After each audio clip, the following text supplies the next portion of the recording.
Fala aí pessoal, eu sou o Davi Caldas, um dos criadores e articulistas do blog Reação Adventista, e hoje eu vou falar aqui um pouquinho sobre algumas alegações que o Iago Martins, que é um pastor e youtuber relativamente famoso, né, fez a respeito da Igreja Adventista do Sétimo Dia, certo? Basicamente, ele acredita e alegou que a Igreja Adventista do Sétimo Dia é uma seita porque crê que Ellen White teve o dom de profecia, recebeu o dom de profecia, né? E no raciocínio dele, isso coloca em xeque a crença na sola escritura, né? Para eles, os adventistas acreditam em mais de uma autoridade doutrinária, né? Na Bíblia e em Ellen White. Então isso nos caracterizaria como uma seita, né? Antes de começar, eu gostaria de dizer que eu não tenho nada contra o Iago Martins, pelo contrário, eu acho que ele faz um trabalho excelente no YouTube. Ele é dono de 2 canais, para quem não conhece, o Dois Dedos de Teologia e o Mundo Cópia, né? Os dois são canais teológicos, ele traz muita teologia de qualidade, embora eu não concorde com todas as coisas que ele diz. Por exemplo, ele é calvinista, eu não sou, mas o canal dele, os canais dele são muito bons, ele tem feito um trabalho legal, então não tenho nada contra ele, não tenho nada contra o trabalho que ele tem feito, né? Esse vídeo ele é especificamente para falar sobre alegações que ele fez em relação à Igreja Adventista que não procedem, né? Há algum tempo atrás eu enviei uma carta para o Augustus Nicodemos e gravei um vídeo sobre o conteúdo dessa carta, né? E uma das coisas que eu falei nessa carta e no vídeo foi o seguinte: não há nenhum problema nas pessoas discordarem das doutrinas da Igreja Adventista do Sétimo Dia, né? Todo mundo é livre para isso, né? Agora, há um problema muito grande quando você faz alegações que não condizem com a verdade. Quando você diz que fulano crê em X, quando na verdade fulano não crê em X, né? Então quando ele diz, por exemplo, quando o Iago diz, por exemplo, que nós cremos em 2 fontes de autoridade doutrinária, né? Isso não condiz com a realidade, né? Então são coisas como essa que me obrigam a ter que gravar um vídeo como esse, certo? Então o objetivo é simplesmente esse, não é um ataque à pessoa do Iago, né? Não é um ataque ao trabalho do Iago, é simplesmente uma correção em relação a um ponto que ele um ponto dele que está errado, né? E que não só ele repete esse erro, como muitas outras pessoas, incluindo o próprio Augustus Nicodemos, que até o momento não respondeu a minha carta, ok? Então eu anotei aqui num papel alguns pontos que eu queria falar sobre a alegação do Iago Martins. O primeiro é o seguinte: o simples fato de crer que Ellen White ou qualquer outra pessoa recebeu o dom profético, né, não faz com que uma igreja seja uma seita. Não tem como fazer. Por quê? Porque não há nenhuma passagem bíblica que diga que os dons do Espírito cessariam no primeiro século, cessariam com os apóstolos. Não existe essa passagem bíblica. Embora existam pessoas que sejam da linha cessacionista, como provavelmente é o Iago, né, que acredita que os dons cessaram, né, mas eles acreditam por outras razões, né? Não há uma passagem bíblica que diga isso, os dons vão cessar nos apóstolos, né? Isso não existe, né? Então, uma vez que não existe essa passagem claramente, e uma vez que o Deus do primeiro século é o mesmo Deus de hoje, então é perfeitamente plausível, racional, que um cristão acredite que ainda hoje Deus pode dar dons do Espírito. Por que Deus estaria limitado ao primeiro século? Isso não faz o menor sentido, né? Então, o primeiro ponto é: você dizer que um cristão não é cristão, que ele é uma seita, ele é herético, porque ele acredita na manifestação atual dos dons, não parece ser algo muito coerente com o fato de que não existe uma passagem cessacionista, né, no Novo Testamento, certo? Então, assim, mesmo que os cessacionistas estejam corretos, eu não acredito nisso, eu sou continuista, né? Não dá para você usar esse ponto para separar cristãos, né? Porque não há uma passagem explícita sobre isso, né? E me parece mais plausível você crer que, se não há uma passagem explícita sobre isso, então, uma vez que Deus do primeiro século é o mesmo Deus de hoje, então os dons continuam, né? E parece mais plausível crer nisso do que crer que ele cessou os dons, certo? Uh, Entre os dons está o dom de profecia, né?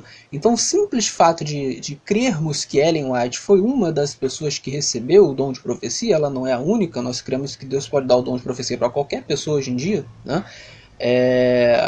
Não faz da gente uma seita, né? Eu não vejo sentido em caracterizar-nos como uma seita por conta disso, certo? Em segundo lugar, um segundo ponto que eu coloquei aqui foi o seguinte: o dom de profecia ele não serve só para criar Bíblia, para criar livros bíblicos. Ele não serve só para trazer nova doutrina, para revelar nova doutrina, né? Eu acho que deve ser esse o pensamento do Iago e de muitos cessacionistas, né? Eles veem o dom de profecia como servindo exclusivamente para escrever livros bíblicos, para formar nova doutrina, né? E se esse fosse o caso, de fato, você crer em alguém que recebeu o dom de profecia, seria você ir contra a sola escritura, né? Porque não seria só a escritura, você creria na Bíblia e também em novas doutrinas trazidas por essa outra pessoa e por aí vai. Mas não me parece honesto você afirmar que o dom de profecia ele serve só para isso, né? Por exemplo, se você for na própria Bíblia, você vai encontrar diversos profetas que eram chamados de profetas, que tinham visões e que até escreveram livros, né? E que, no entanto, eles não escreveram nenhum livro que está hoje na Bíblia Sagrada, certo? Ou seja, eles não são profetas canônicos, eles não formaram um cânon. A inspiração deles não serviu para essa função, para formar Bíblia, né? E muitos desses profetas também não trouxeram nenhuma revelação nova no sentido de doutrina, né? Eles fizeram profecias específicas para o contexto, né? Então aqui, eu vou citar alguns desses nomes, né? A Bíblia fala sobre uma profetisa chamada Hulda, sobre a profetisa Débora, sobre o profeta Natã, sobre o profeta Aías, sobre o profeta Semaías, sobre o profeta Ido, sobre o profeta Jeú, sobre o profeta Elias, o profeta Eliseu, João Batista, Ana, Ágabo e as 4 filhas de Filipe. Todos esses foram profetas. Nenhum desses formou Bíblia. Nenhum desses tem livros escritos na Bíblia, né? E até onde eu sei, nenhum desses trouxe uma doutrina nova. Eles fizeram profecias específicas. Tomemos, por exemplo, a Ágabo, né? Você tem 2 profecias de Ágabo, né, que são citadas em Atos, né? Ágabo não era apóstolo, não era um dos 12 apóstolos, tá? Ele era apenas um cristão daquela época que recebeu profecias do Senhor. Uma dessas profecias foi que teria fome na região da Judéia durante 7 anos, né? E uma outra profecia foi em relação a Paulo. Ele profetizou que Paulo iria ser preso em determinado ponto da vida dele, né?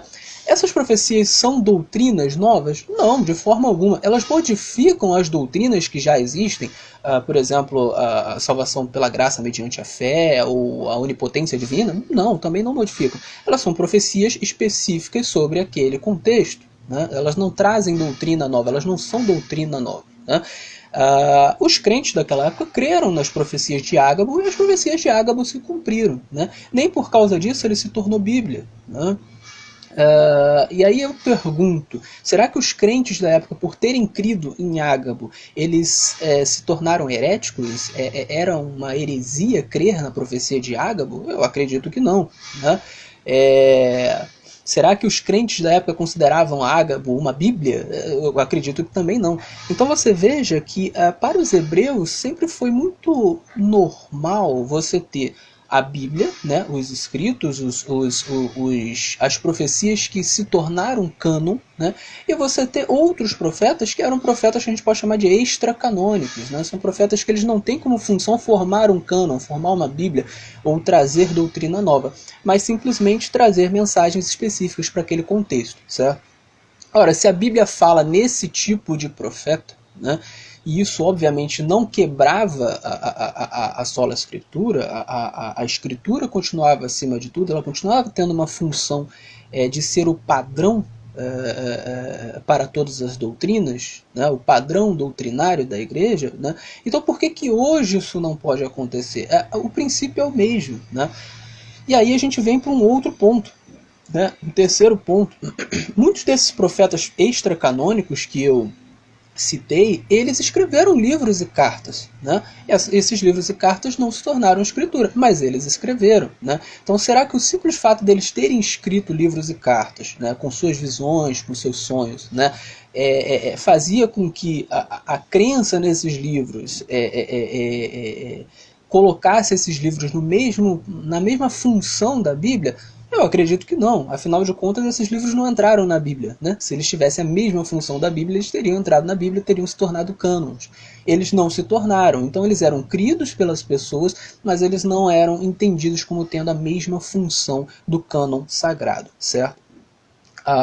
Da mesma forma, as igrejas que hoje que são cristãs e que acreditam na continuidade dos dons, elas não fazem dos profetas modernos pessoas com a mesma função da Bíblia. Se você for numa igreja assembleia, por exemplo, você vai encontrar pessoas que têm o dom de profecia, né? Existem pessoas que não têm, que simplesmente fazem a tal da profetada, né? Que não é uma profecia de verdade, são, enfim, predições genéricas que não foram reveladas pelo Espírito Santo, apenas a pessoa que falou, mas existem profetas de verdade, existem pessoas que falam coisas que realmente se cumprem, coisas muito específicas, às vezes sobre a vida de pessoas que eles nem conhecem. Isso acontece, Deus revela realmente, Deus revela através de sonhos, isso acontece até hoje, eu já vi isso acontecer muitas vezes, né? Agora, o fato da pessoa ter determinadas revelações, sonhos específicos, não significa que essa pessoa ela está no mesmo patamar da Bíblia, no sentido funcional. Ela não tem a mesma função da Bíblia, né? Ela não criou, ela não revelou doutrina nova, né? Então são coisas diferentes, são funções diferentes, né? Da mesma forma, a Igreja Adventista do Sétimo Dia, oficialmente, não coloca os escritos de Ellen White como sendo padrão doutrinário. O único padrão doutrinário da Igreja Adventista do Sétimo Dia, eu já falei isso no vídeo da carta ao Nicodemos, falei isso na carta, são 61 páginas, 30 autores que eu utilizei, então tá lá detalhadinho como é que é a crença oficial da Igreja Adventista. A Igreja Adventista do Sétimo Dia crê que o único padrão doutrinário é a Bíblia. Todas as nossas doutrinas, elas estão baseadas na Bíblia Sagrada. A função de Ellen White não é a mesma função da Bíblia Sagrada, ela tem outra função. Nós cremos sim que ela profetiza, nós cremos sim que o Espírito Santo que a inspirou é o mesmo que inspirou os profetas bíblicos, né? Mas ela tem uma função diferente, não é a mesma função das Escrituras Sagradas, né? Em quarto lugar, vamos ver aqui qual foi o que eu coloquei aqui no quarto ponto. Assim, o quarto ponto eu já até falei, né? Que é o de que os escritos de Ellen White não possuem autoridade doutrinária para a Igreja Adventista do Sétimo Dia, né? Eles possuem autoridade sim, mas não doutrinária, eles não formam doutrina, tá? Então a gente precisa enfatizar aqui, eu já falei isso em vários textos, já falei em um outro vídeo, que doutrina é uma coisa, informação é outra, né? Ágabo, quando disse que ia ter fome na Judéia, ele não estava dando uma doutrina, ele estava simplesmente oferecendo uma informação, no caso uma informação sobre o futuro. Você pode oferecer informações sobre o passado ou sobre o presente, né? E essas informações não serem doutrinas, isso não tem nenhum problema, né? Isso não fere a sola escritura. Aliás, tem um monte de coisa que a gente acredita que são informações e que são extra-bíblicas. Por exemplo, a maioria dos cristãos acredita que Mateus escreveu o Evangelho de Mateus, Marcos escreveu o Evangelho de Marcos. A maioria dos cristãos acredita que João foi lançado num barril de óleo quente e não morreu, né?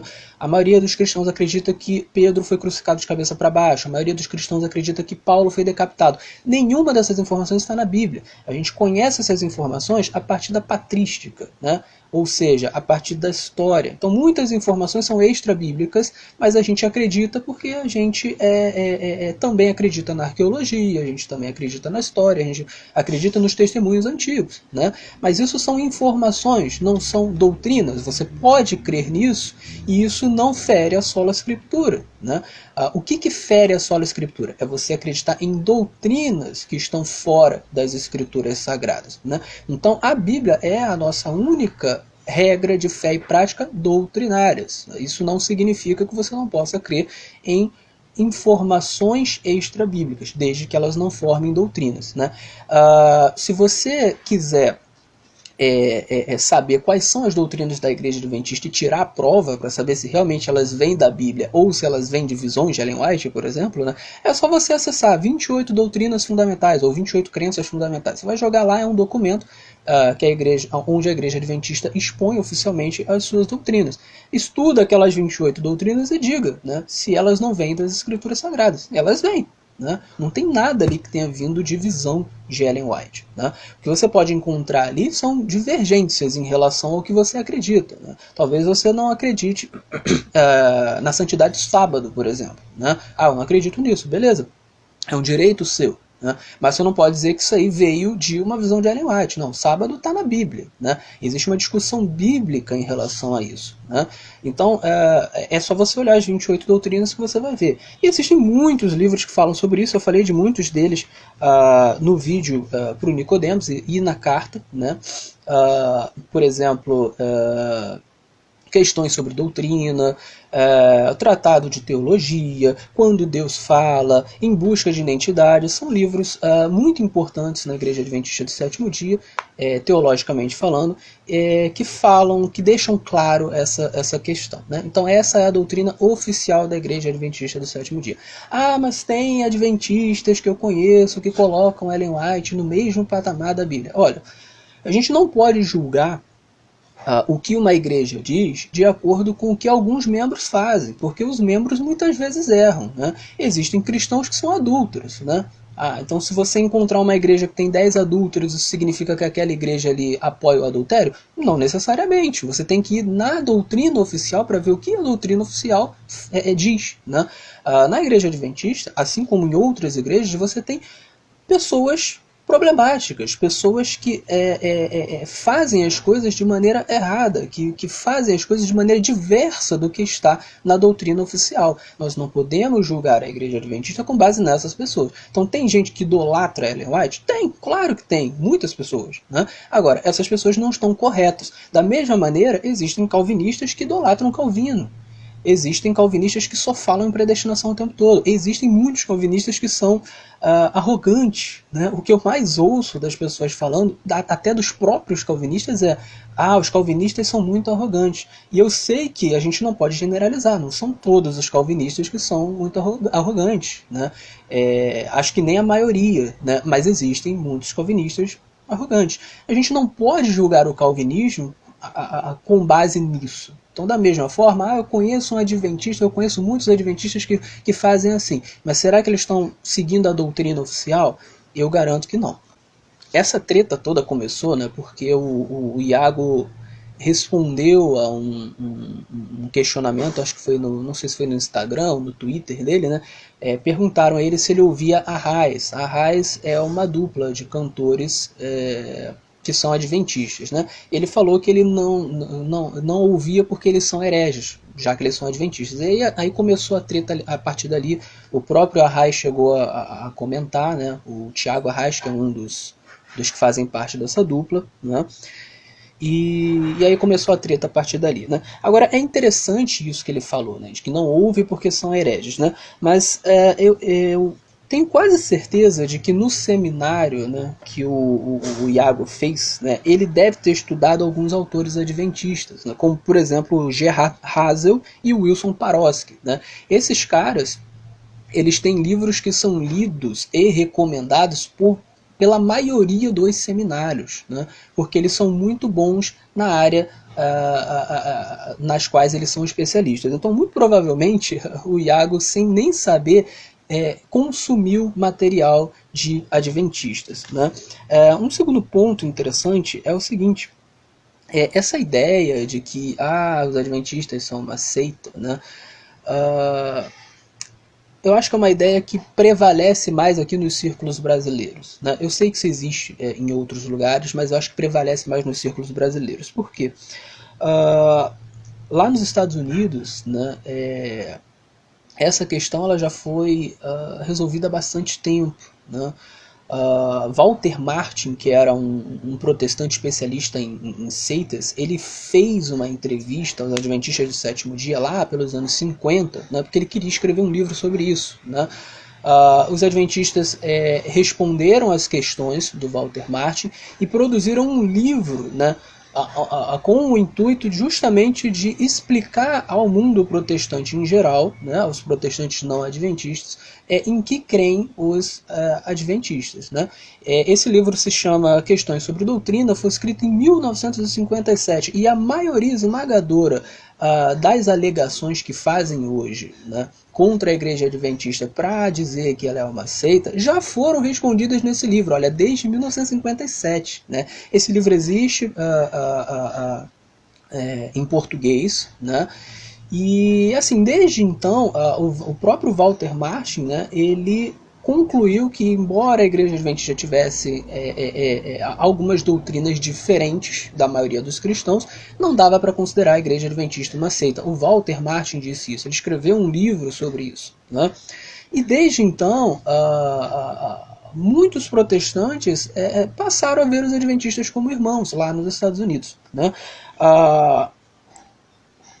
O D.A. Carson, né, que é um teólogo reformado, calvinista, né, muito conhecido, né, muito famoso, muito reconhecido também, né, ele chegou a ser um dos prefaciadores, né, de uma tese de doutorado do Samuel Bacchiocchi, que é um teólogo adventista. O Samuel Bacchiocchi escreveu uma tese de doutorado mostrando que a passagem do sábado para o domingo, né, o desenvolvimento do domingo como um dia santo na igreja, não aconteceu na era apostólica, aconteceu depois. Então ele fez uma tese de doutorado sobre isso, né, foi uma tese muito boa, né, e quando ele publicou essa tese como livro, né, um dos prefaciadores foi o D.A. Carson, que fala muito bem da série. Depois disso, o D.A. Carson, ele desenvolve um livro junto com outros autores como contraponto à tese de doutorado do Bacchiocchi. Né? Só que é interessante que ele desenvolve esse contraponto, né? E ele agradece na introdução o Bacchiocchi e também o Gerhard Hasel, né? Porque eles cederam materiais para o D.A. Carson. O D.A. Carson foi até eles e pediu materiais porque queria escrever sobre o assunto. Então você veja bem, o cara queria escrever um contraponto, né, e ele pediu materiais para essas pessoas. E essas pessoas sabiam que ele ia escrever um contraponto e deram os materiais para ele. Né? Então ele agradece, né, e o contraponto, né, esse livro se chama... do Shabá para o Dia do Senhor. A tese de doutorado do Bacchiocchi se chama do sábado para o domingo, né? E o contraponto do D.A. Carson se chama do Shabá para o Dia do Senhor. Né? E é um livro muito bom, né? E que, por incrível que pareça, embora se proponha a ser um contraponto, né, acaba fortalecendo muitas das coisas que o Bacchiocchi falou no seu livro. Né? E é um livro que trata o Bacchiocchi e as teses do Bacchiocchi e os adventistas com um extremo respeito. Né? Um extremo respeito. Ou seja, é coisa de alto nível. Né? É aquela coisa em que você discorda, mas você continua considerando o outro seu irmão, certo? Então, assim, essa coisa de você considerar uma seita, a igreja adventista, não sei o quê, isso eu acredito que como no Brasil as coisas são muito atrasadas, né? Então os teólogos daqui ainda não saíram dessa picuinha, dessa coisa que é extremamente baseado em uma série de distorções que já foram respondidas há décadas. Né? Existem distorções que estão sendo repetidas há 70 anos. Né? E aí eu tenho que gravar um vídeo para poder desmistificar e falar que isso está tudo errado e mostrar que esse pessoal não está lendo os materiais adventistas. Né? Também gostaria de pontuar que existem calvinistas que são continuistas. Né? Tem um exemplo aqui, né, que eu peguei, que eu poderia ter pego outros, mas não fiz um estudo muito aprofundado para esse vídeo. Mas um exemplo é o Don Codlin. Ele escreveu, se eu não me engano, uma dissertação de mestrado sobre isso em uma faculdade cheia de cessacionistas, isso nos anos 70, né? Depois ele transformou essa dissertação em em livro, né? E é um livro muito interessante. Então existem calvinistas, existem reformados, né, que são continuistas, né? Então eu acho que o Iago deveria ter mais bondade em relação aos continuistas, né?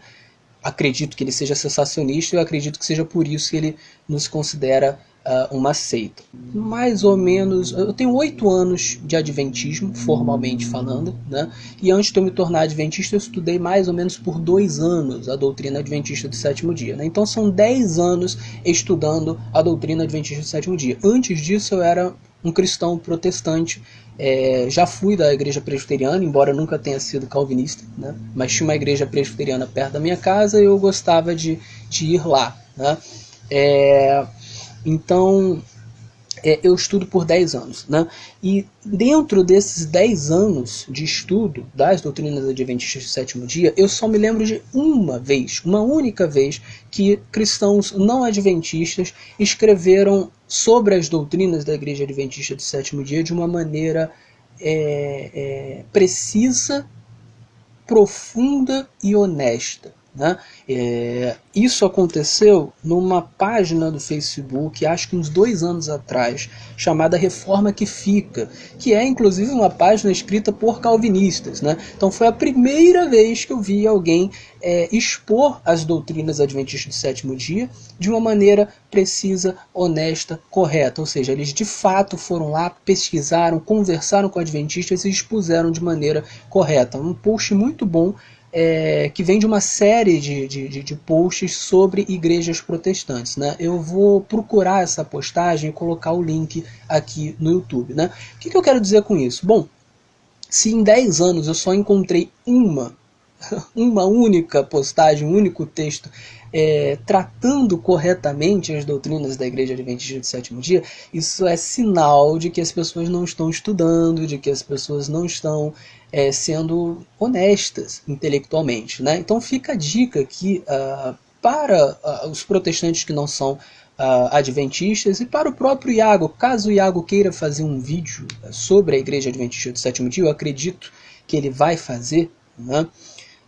Eu peço, né, que ele estude profundamente, que ele vá nos principais livros. Como ele vai saber quais são os principais livros da Igreja Adventista do sétimo dia? Me pergunta.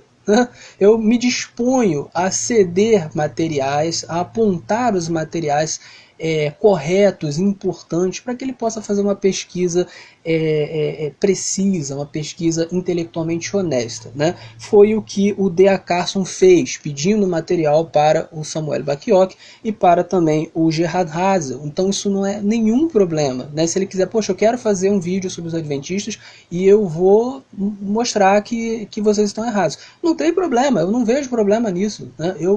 Eu aponto os materiais, né? Mas, por favor, não faça como muitos têm feito, de simplesmente repetir como papagaio distorções e achar que ao fazer isso você está sendo cristão, você está fazendo um bom trabalho. Não está, né? Isso aí é falso testemunho e não pode ser feito, né? Se eu me proponho a falar sobre alguma coisa, eu preciso falar de uma maneira precisa. Eu já escrevi textos sobre o calvinismo e eu fui lá em Calvino ler Calvino para poder não falar besteira. Então isso é o mínimo que se espera, né?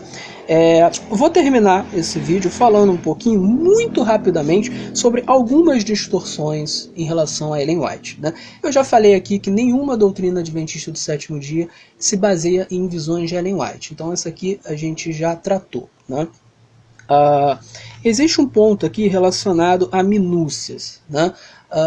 Muita gente tenta desqualificar Ellen White, desqualificar a Igreja Adventista do sétimo dia baseado em coisas pequenas, como por exemplo, Ellen White teve uma visão em que ela viu Satanás e ela disse que a testa de Satanás era grande. Tá, mas e daí? Isso não é uma doutrina, né? Isso não altera em nada as doutrinas básicas da fé cristã. Você pode crer que o diabo teve uma testa grande, tem uma testa grande ou tem uma testa pequena. Isso não vai alterar a salvação pela graça mediante a fé. Isso não vai alterar a onipotência divina, a onipresença divina, a onisciência divina. Isso não vai alterar o fato de que a Bíblia é o padrão de doutrina.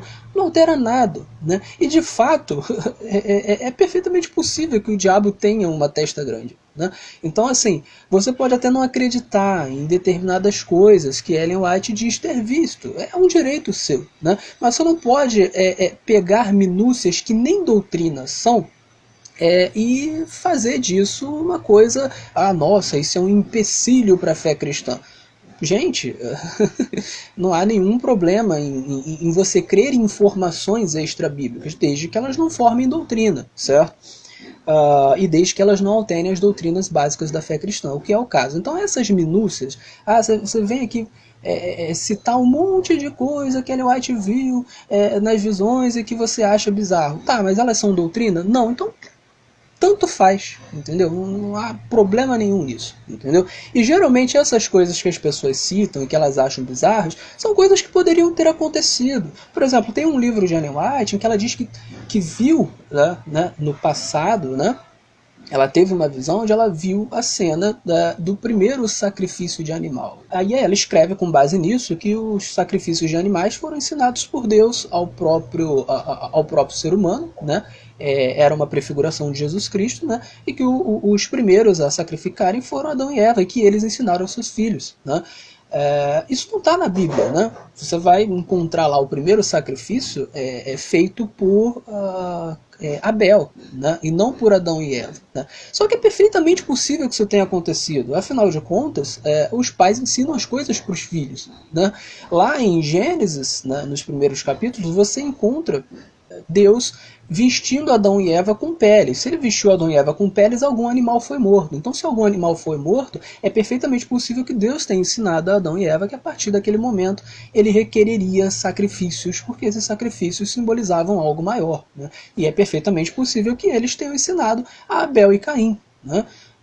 E é por isso Abel sacrificava, não foi uma ideia da cabeça dele, né? Ele aprendeu com os pais. Então é uma coisa que é perfeitamente possível. Mas vamos dizer que isso não tenha acontecido de fato, né?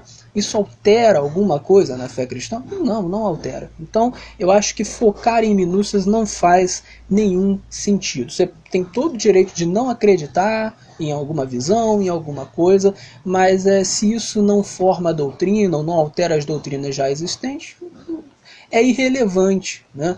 E, portanto, mesmo que você não concorde, você não pode dizer que alguma pessoa não é cristã porque acredita naquilo. Seria como eu dizer que uma pessoa não é cristã, que ela é herege, porque ela acredita que Paulo foi decapitado, e a Bíblia não diz que Paulo foi decapitado. Ora, mas isso pode ter acontecido, né? De fato, Paulo pode ter sido decapitado, isso pode ser verdade, né? E seja verdade ou mentira, isso não altera nenhuma doutrina básica da fé cristã. Então, deveríamos ser mais tolerantes em relação a isso.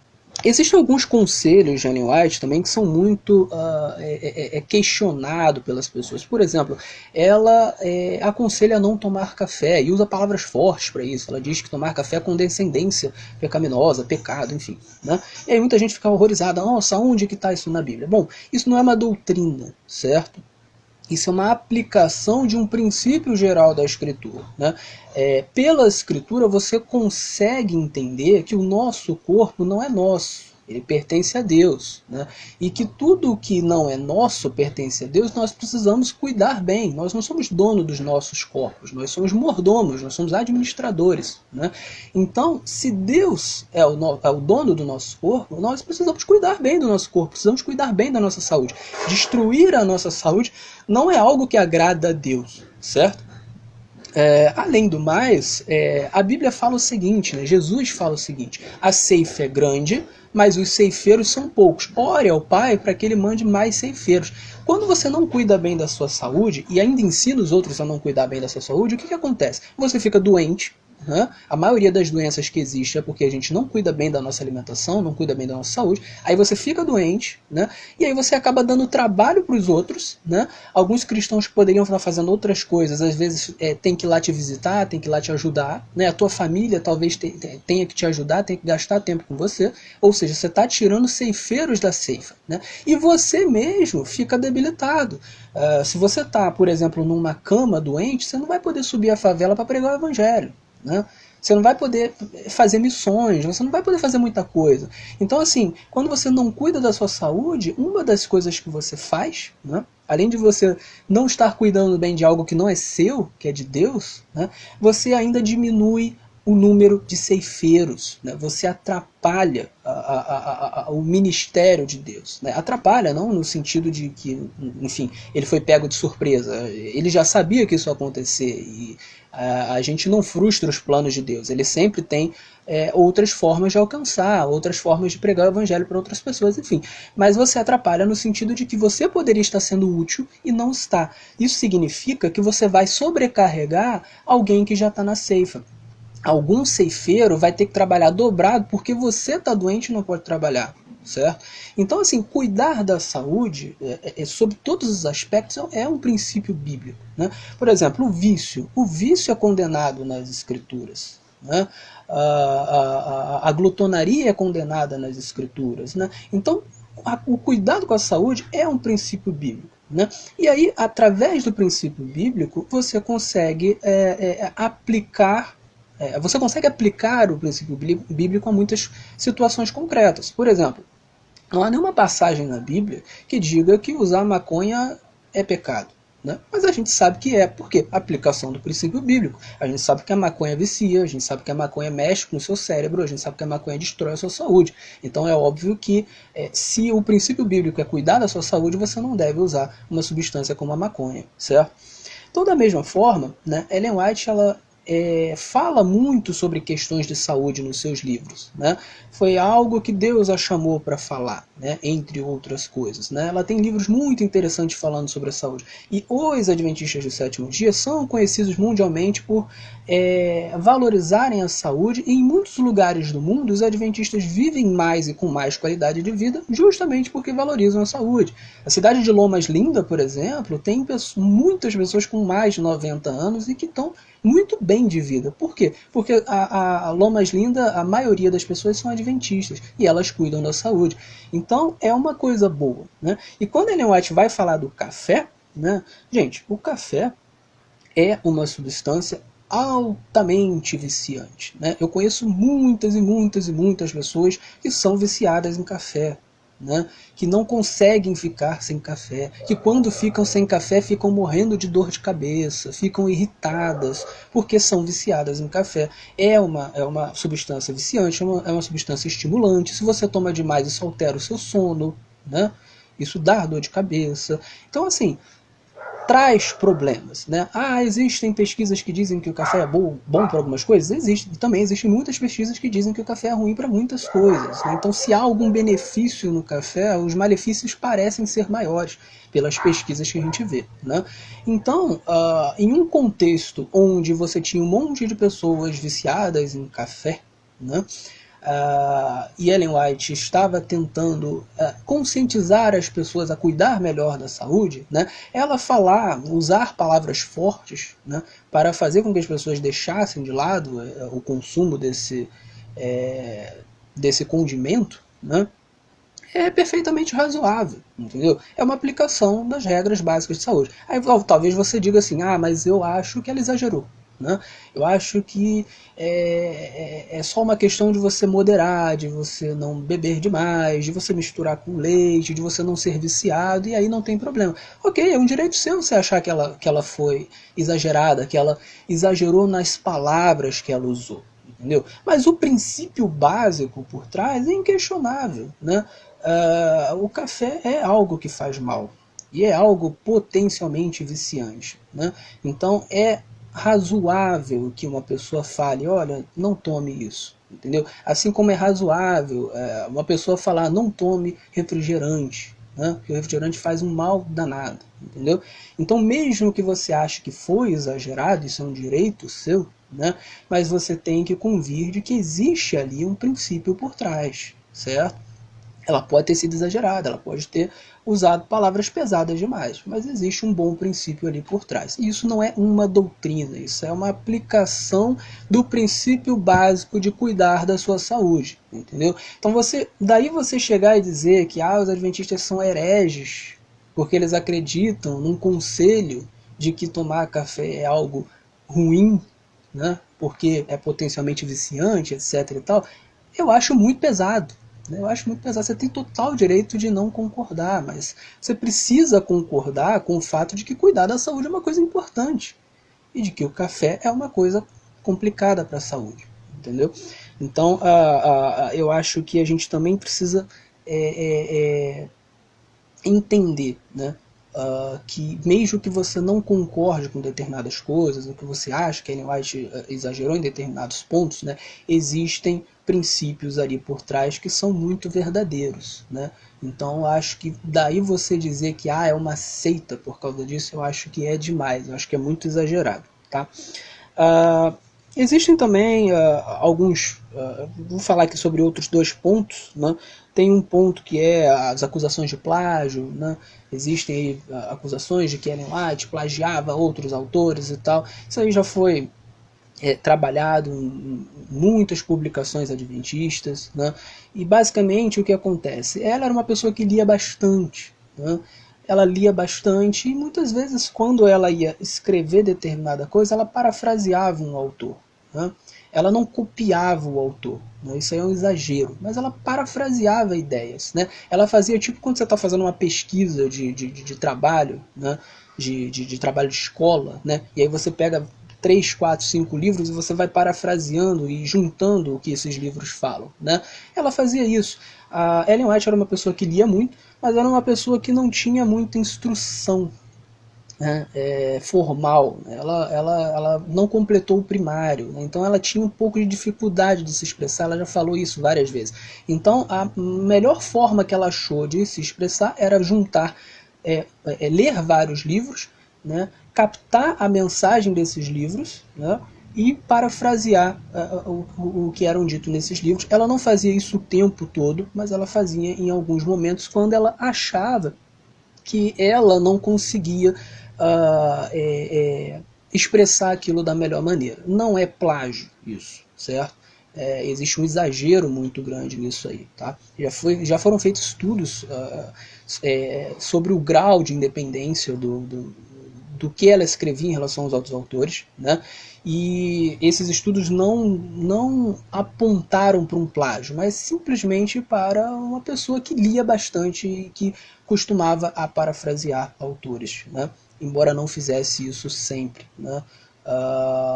O índice de paráfrases aí está em torno de 30%, né?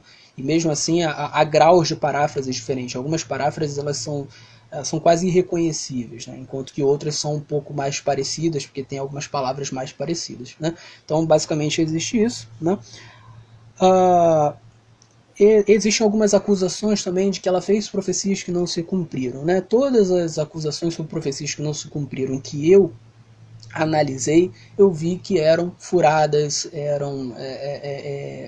bastava ler o contexto imediato, né? Contexto temático, ou fazer uma análise do contexto histórico que você entendia que ela ou não estava fazendo uma profecia, ou ela estava falando outra coisa e as pessoas interpretam de uma maneira errada, forçada, e aí de maneira forçada parece que realmente foi uma profecia que não se cumpriu, né?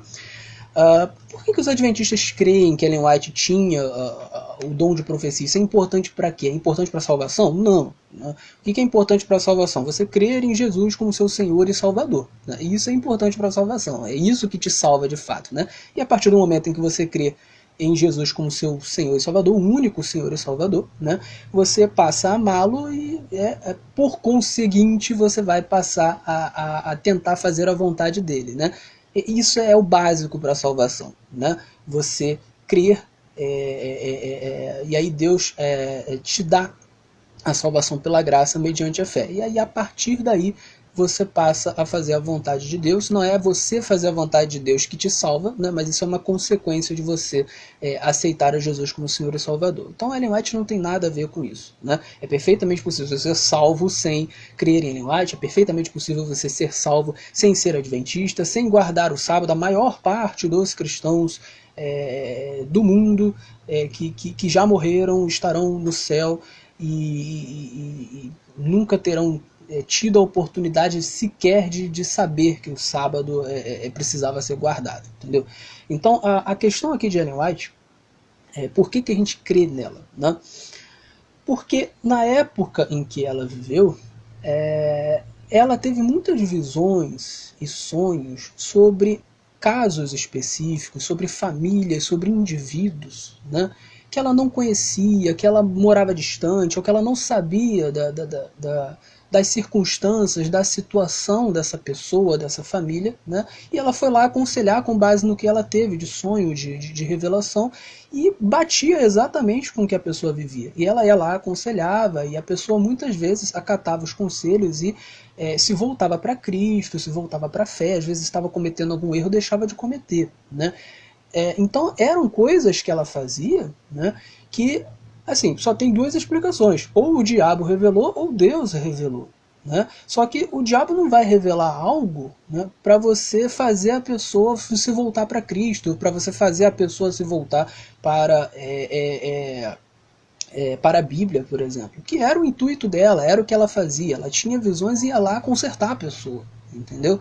Então, quer dizer, isso não pode vir do diabo, isso tem que vir de Deus, certo? Então é por essa razão que a Igreja Adventista crê em Ellen White, porque em sua época existiam evidências muito claras de que ela tinha revelações de Deus, né, a respeito de vários casos, de várias pessoas, de várias famílias, né? E claro, né, se você for analisar a vida da mulher, ela passou a vida inteira incentivando a congregação a ler a Bíblia, a estudar a Bíblia, a aplicar a Bíblia, né? a focar em Jesus Cristo como nosso Senhor e Salvador. Ela ajudou a congregação a não se desviar para diversas heresias que surgiram, né? Por exemplo, no início existiam alguns pioneiros que eram antitrinitarianos, né? A congregação poderia ter seguido essa heresia do antitrinitarianismo, mas ela falou contra isso muitas vezes, e isso incentivou as pessoas a estudarem a Bíblia e a perceberem que não, realmente a Trindade é bíblica, né? Enfim, várias coisas que eram erradas na instituição, e por incentivo dela ao estudo da palavra, a instituição modificou o seu pensamento, né? Não foi por causa de visões dela que a instituição modificou seus pensamentos, né? Mas a partir do incentivo dela, a instituição estudou mais a Bíblia. O incentivo dela era essa. Ela nunca concordou com a ideia de que ela fosse o padrão de verdade. Não. Ela falou em diversas passagens, eu falo isso na carta ao Nicodemos, que o padrão de verdade era a Bíblia. Então o que ela fazia? Ela estimulava o estudo da Bíblia, ela estimulava a leitura da Bíblia, ela estimulava que as pessoas fossem até o padrão, que as pessoas julgassem as suas próprias doutrinas, né, as suas próprias crenças, os seus próprios atos a partir das Escrituras sagradas, né? E eu posso dizer, como um adventista há 8 anos e alguém que estuda adventista há 10 anos, né, que é perfeitamente possível você defender todas as doutrinas adventistas do sétimo dia, né, só a partir da Bíblia. Não é necessário você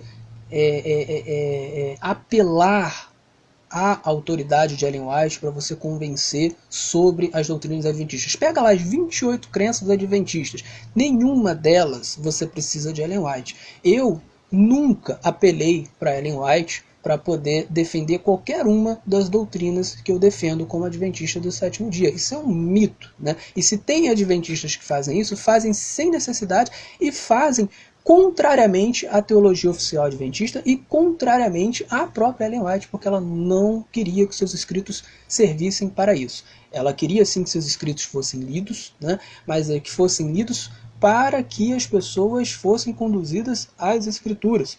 Ela mesmo disse que se as pessoas estudassem mais e aplicassem mais as Escrituras à sua própria vida, ela está falando especialmente aos adventistas da sua época, nem seria necessário que ela tivesse escrito qualquer coisa. Ou seja, ela cumpria um papel aí de exortador, exortadora, de pastor, de levar as pessoas para a Bíblia, né? Você pode ir para a Bíblia sem nunca ter lido Ellen White, né? Claro que pode, né? Ela foi um canal, né? Não significa que você só chega à Bíblia através de Ellen White, né? Assim como não significa que você só chega à Bíblia se você for no culto e o pastor pregar, né? Os pastores são importantes, você pode chegar à Bíblia sem os pastores, né? Então os pastores eles são apenas canais, são exortadores. Ellen White foi um canal, foi um exortador.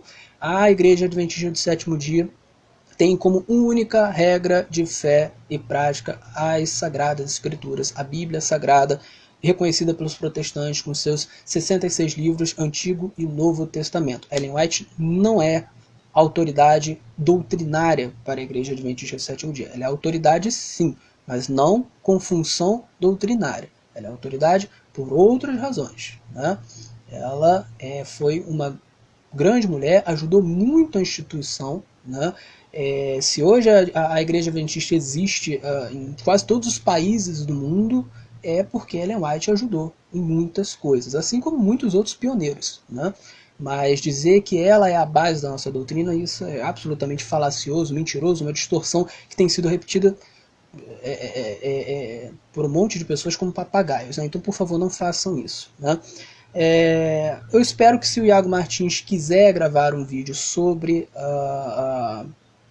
a Igreja Adventista, que ele assista esse vídeo, né, e que ele me procure para poder pegar materiais e poder não falar besteira. Eu espero que realmente ele tenha essa consciência, né.